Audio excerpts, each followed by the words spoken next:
Oi, amados do Pai, e aqui estamos para mais um dia de leitura bíblica. Vamos para Êxodo, capítulo 14. Abra aí a sua Bíblia para me acompanhar e vamos ler juntos hoje.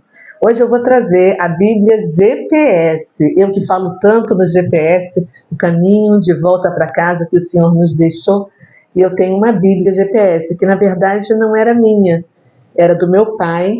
Eu o presenteei no dia 9 de agosto de 2015, que foi Dia dos Pais, e 3 anos depois meu pai faleceu, né? E eu fiquei com essa Bíblia para mim. Ela é da Sociedade Bíblica do Brasil, editora Esperança, e a linguagem dela é a linguagem de hoje. A tradução foi feita na linguagem de hoje. E é nela que a gente vai ler hoje essa Bíblia GPS, tá bom? Então vamos agradecer e vamos orar ao Senhor. Pai, obrigada, Senhor. Obrigada pela fé que nós pedimos e o Senhor acrescenta em nossas vidas. Não tem tamanho. Quanto mais pedimos, mais o Senhor nos concede. E eu quero mais do que ontem, menos ainda do que amanhã. A cada dia eu quero uma porção maior da fé, para acreditar naquilo que os meus olhos não viram, mas que eu sei que foram realizados, foram feitos, porque assim disse o Senhor, que aqui está escrito nesse livro que o Senhor nos deixou como um GPS, para a gente não errar no caminho de volta para casa. Muito obrigada, Senhor. Nós agradecemos, bendizemos o Teu nome, porque o Senhor é bom o tempo todo, e o tempo todo o Senhor é bom. Nós oramos e agradecemos em nome de Jesus. Amém e amém. É isso aí. Então vamos lá para a nossa leitura de hoje, capítulo 14. Está ventando aqui, mas está ótimo, né? É isso aí. Vamos lá. Bom, o Senhor Deus disse a Moisés: diga aos israelitas que voltem e acampem em frente a Pi-Hairote, entre Migdol e o Mar Vermelho, perto de Baal-Zefon. Assim, o rei do Egito vai pensar que os israelitas estão andando sem rumo, perdidos no deserto. Eu farei com que o rei continue teimoso e persiga vocês. Então eu derrotarei o faraó e o seu exército, mostrando assim o meu poder. E os egípcios ficarão sabendo que eu sou Deus, o Senhor. E os israelitas obedeceram. Quando contaram ao rei do Egito que os israelitas tinham fugido, ele e os seus funcionários mudaram de ideia e disseram: veja só o que fizemos, deixamos que os nossos escravos, os israelitas, fugissem de nós. Então o rei mandou preparar o seu carro de guerra e o seu exército. Ele saiu com todos os carros de guerra, incluindo 600 melhores, que eram comandados pelos seus oficiais. O Senhor fez com que Faraó, rei do Egito, continuasse teimando, e ele foi atrás dos israelitas que estavam saindo de maneira vitoriosa. Os egípcios, com todos os seus cavalos, carros de guerra e cavaleiros, saíram atrás dos israelitas e os alcançaram onde eles estavam acampados, na beira do Mar Vermelho, perto de Pi-Hairote e de Baal-Zefon. Quando os israelitas viram o rei e o seu exército marchando contra eles, ficaram apavorados e gritaram pedindo ajuda a Deus, o Senhor, e disseram a Moisés: será que não havia sepultura no Egito? Por que você nos trouxe para morrermos aqui no deserto? Veja só o que você fez nos tirando do Egito. O que foi que lhes dissemos no Egito? Pedimos que nos deixasse em paz, trabalhando como escravos para os egípcios. Pois é melhor ser escravo dos egípcios do que morrer aqui no deserto. Vai vendo. Porém, Moisés respondeu: não tenham medo, fiquem firmes e vocês verão que o Senhor vai salvá-los hoje. Nunca mais vocês vão ver esses egípcios. Vocês não terão de fazer nada. O Senhor lutará por vocês. O Senhor disse a Moisés: por que você está me pedindo ajuda? Diga ao povo que marche. Levante o bastão e o estenda sobre o mar. A água se dividirá e os israelitas poderão passar em terra seca pelo meio do mar. Eu farei com que os egípcios fiquem ainda mais teimosos, e eles entrarão no mar atrás dos israelitas, e eu ficarei famoso quando derrotar o faraó, todo o seu exército, os seus carros de guerra e os seus cavaleiros. Quando eu derrotar os egípcios, eles saberão que eu sou Deus, o Senhor. Então o anjo de Deus, que ia na frente dos israelitas, mudou de lugar e passou para trás. Também a coluna de nuvem saiu da frente deles e foi para trás, ficando entre os egípcios e os israelitas.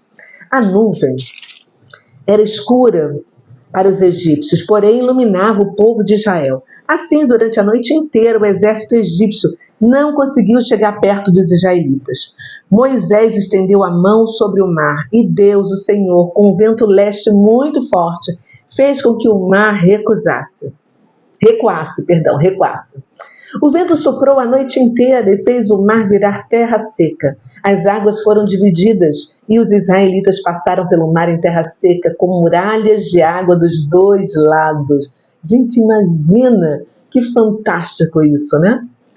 Os egípcios os perseguiram e foram atrás deles, até o meio do mar, com todos os seus cavalos, carros de guerra e cavaleiros.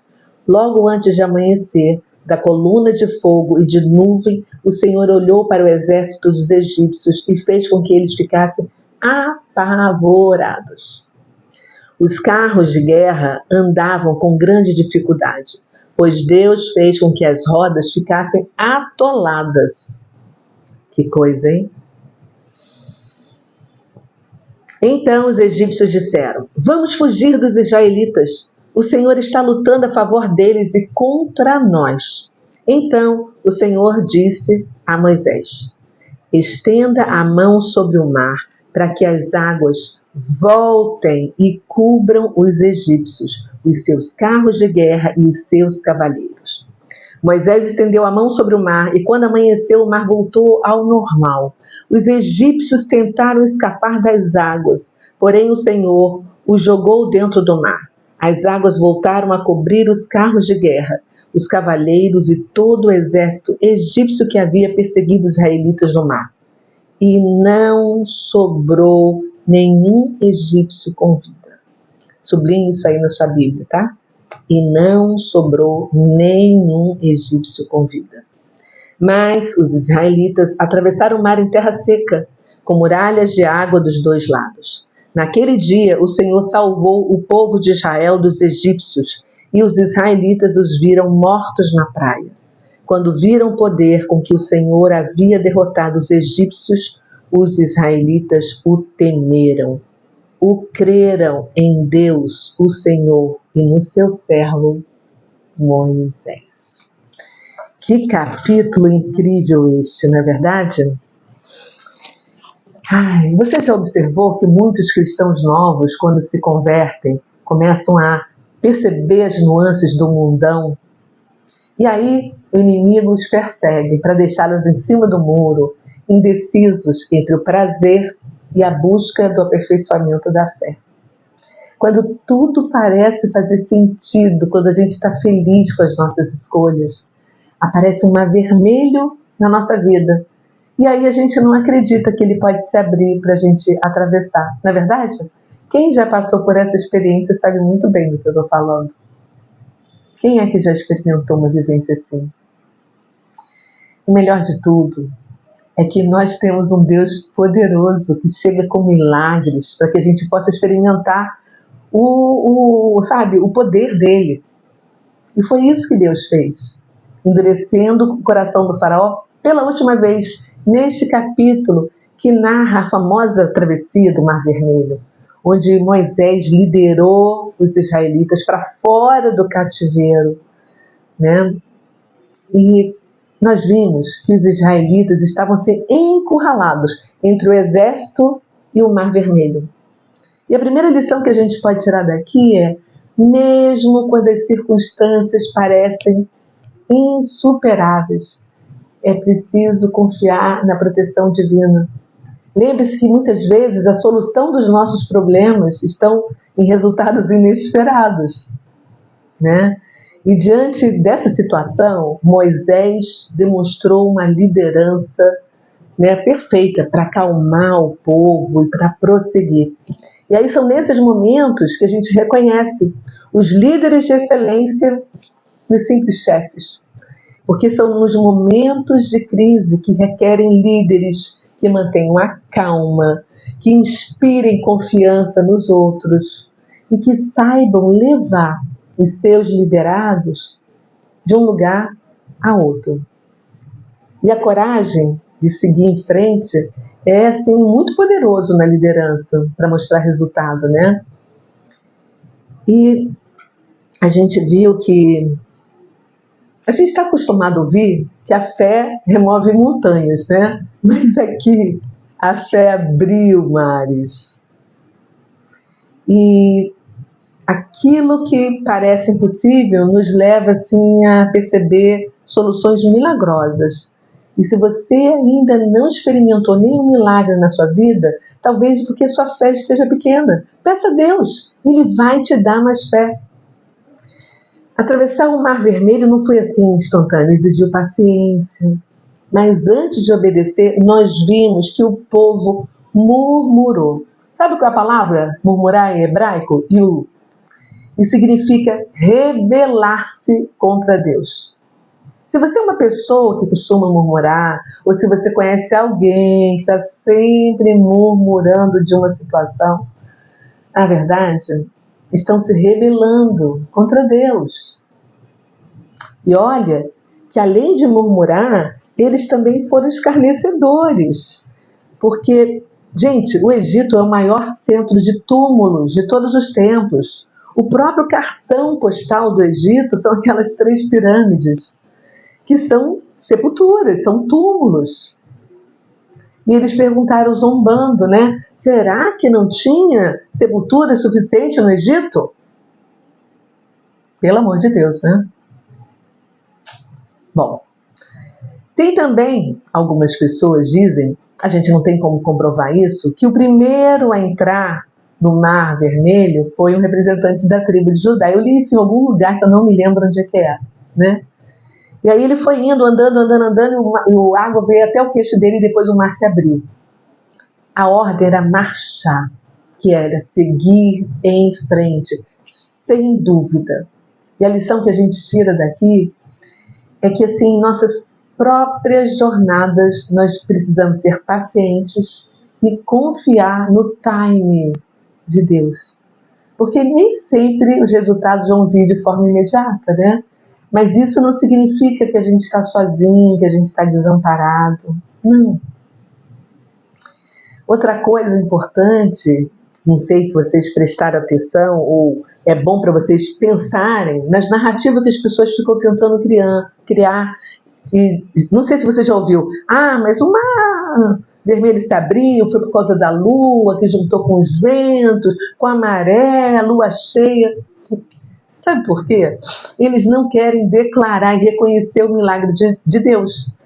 Mas, gente, olha, venhamos e convenhamos, né? Porque para quem criou a terra e os céus, é fichinha abrir o Mar Vermelho. Por favor, né? Deus, tem piedade dessas pessoas incrédulas. Tem gente também que vai dizer para você que o faraó não morreu, porque no Egito não tem nenhum registro disso. Eu não sei você, mas eu acredito na veracidade da Bíblia, que tem, assim, várias passagens em outros livros, em Salmo, Hebreus, e aqui diz também que não sobrou nenhum egípcio vivo. Eu vou deixar aqui embaixo, anotado na descrição, essas passagens para você poder ler na sua Bíblia e confirmar.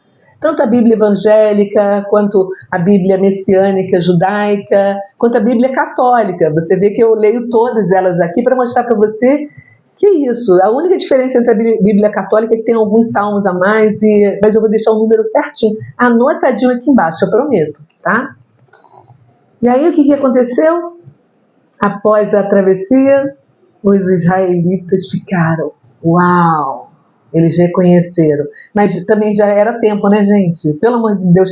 Depois das 10 pragas que nós vimos, ainda duvidar de Deus é uma coisa assim de louco para a gente pensar, não é verdade? Mas a gente tem que celebrar, porque não importa se a vitória é pequena ou se a vitória é grande.